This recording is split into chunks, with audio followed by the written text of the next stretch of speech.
Pakausap nga Hindi po. po nagbabayad yung nag-order sa akin yan. Ma'am, Po. ano po ba yung pangalan nung ka-chat nyo kanina? Okay, good morning mga pards! Ito nga pala si dating Motored, ngayon ay Autored. Naka-auto na tayo mga pards eh. Okay, double booking tayo. Papuntang Binondo to Muntinlupa. Try natin mag-double booking. Kasi malakas daw ang kitaan sa double booking mga pards, no? Nasamahan nyo ako, pick upin ang ating unang items dito sa may Binondo. Isang TV lang daw na 32 inches eh. Tapos i-check daw natin kung okay. Okay mga pards, second booking natin, mga gulay daw.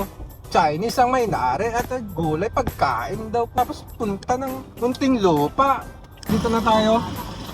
2 minutes na lang. Sabi ni Google na hindi tayo ligaw ni Google. Ang mga pards, nakuha na natin yung ating TV. Hello po. Opo ma'am, na-check ko na po. Tapos payment yun na lang daw ma'am ang wala. Okay na ba? Send nyo na daw yung payment. Ha? Isa-send nyo na daw yung payment. Tawagan mo ako kung ibibigay ko o hindi Oo, sige. Sige. Diyan lang naman tayo, parehas na naman tayo install eh. Thank you. Sige, ang bahala rito. Unahin natin yung gulay. Okay?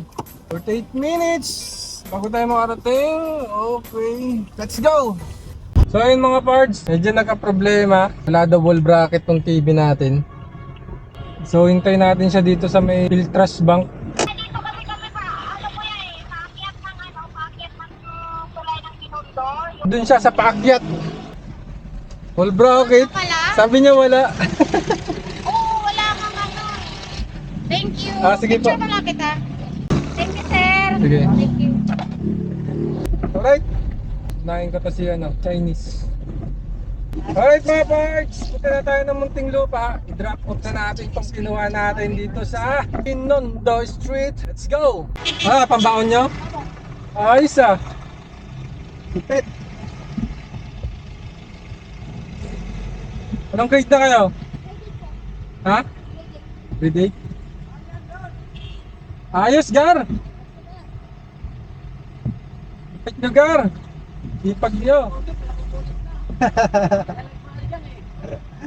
Ano na kayo? Sige, ingat. Pambaon daw, Gar. Lupit ng mga bata na yan, no? Isa nga naman mag-computer. Saan sila magpunta, ay diskarte ng pambaon. Alright, nandito na tayo sa Ospeña. Time check natin is 1:05 ng hapon. 29 minutes, sabi ni Google, nandun na tayo. Sasamahan nyo na ako sa akin pag drop off dito sa Muntinlupa. Mukhang magkakaproblema pa yata. Sabi ng seller ng TV na 32 inches na to, hindi pa daw siya binabayaran, tapos naka-block pa siya sa Facebook.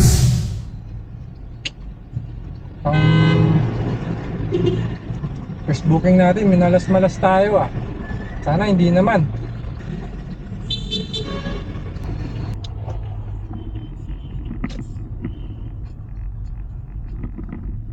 Sir, nandito na po ako sa may Studio City. Okay po.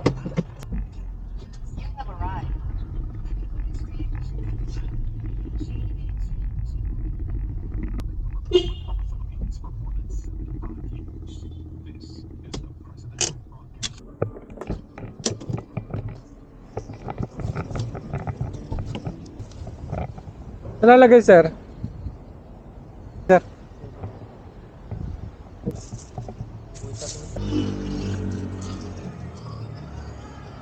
Kailan ko lang sir. Mga pards, na-deliver natin yung gulay. Next natin yung tong TV na hindi pa nagbabayad.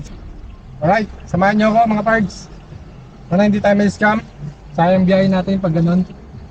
Let's go! Hello ma'am, andito na po ako ma'am. Andito na po si madam din. Pakausap nga Hindi po. po nagbabayad yung nag-order sa akin yan. Ma'am, Po. ano po ba yung pangalan nung ka-chat nyo kanina? Di rin po.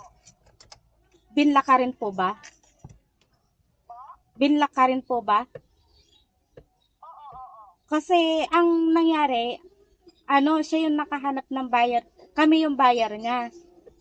Tapos nakapag-send na kami ng bayad sa kanya. Ay, hindi po ano yun, ma'am. Wala po pong ano, ma'am. Kasi pinablock na niya ako lahat-lahat. Pati yung sa ano.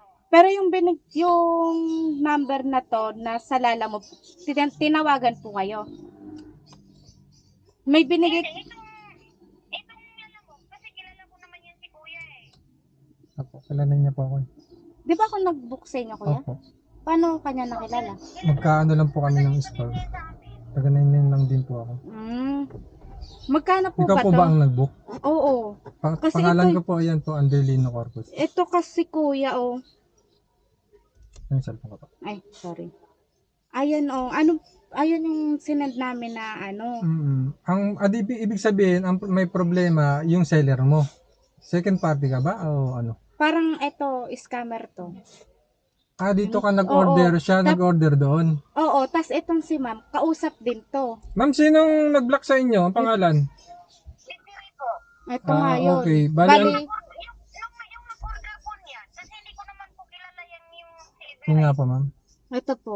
Ito ang pangalan, Bali, naging third Desiree, party niya kami. Desiree Carl. yan. Siya po. Ay, ma'am, naka-block din po siya, ma'am. Kasi, ito, itong babaeng to, parang siya yung nagpanggap na, seller sa amin. Yun ang problema, ma'am. Paano, hindi nabayaran, kakasin ko lang, nung tinignan ko, nakablock na rin ako. Pero, magkano daw po yung price? Magkano ang niyan? price ng TV niya, ma'am? 1,300. Nay, wait lang po Sige, ma'am, hindi ko to ibibigay hanggat hindi nila binabayad. Magkano bigay mo? 6,300?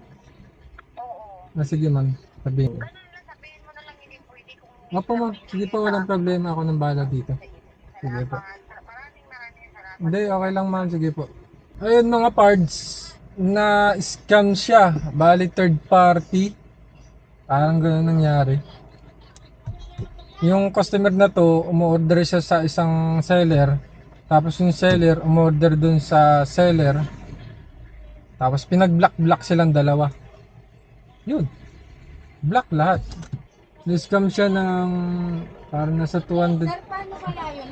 Hindi na siya kukunin. Paano yung niyan? Pero yun, Kasi ang layo sabi ng sa amin, napagaling ko. yung kausap namin, 2.8 lang.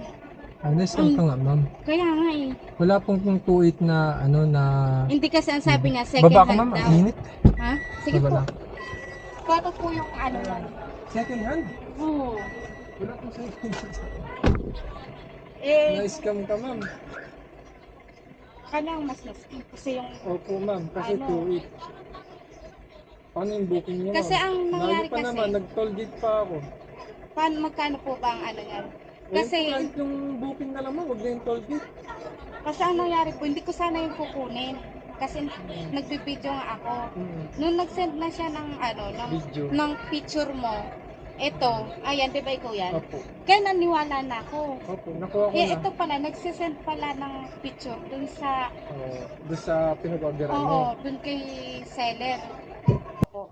Sensya na, sir. Pasensya na rin, ma'am. Kunin ko na ito. Opo. Sa akin gasolina ka. Thank you, ma'am.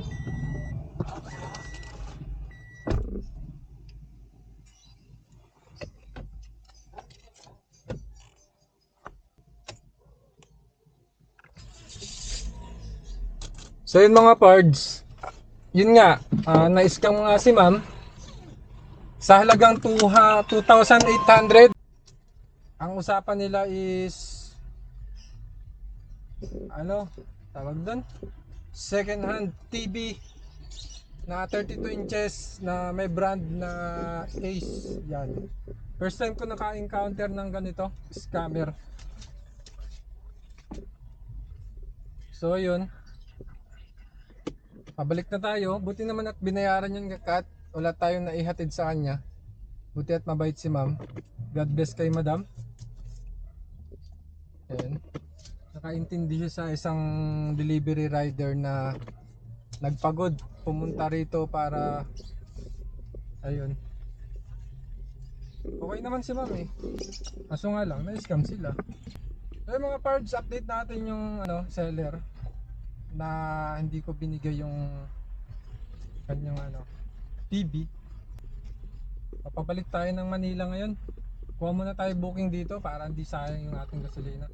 Dahil sigurado pagbalik natin doon anong oras na. Sundo na tayo. Wala na tayong kinita. Hello? Hi ma'am. Yes po. Na-scam siya ma'am. Ha? Na-scam siya. Magkano binayad niya? Booking niya ma'am. Okay lang ma'am, na-scam siya. Ang gagawin natin, kawawa naman. Oo nga.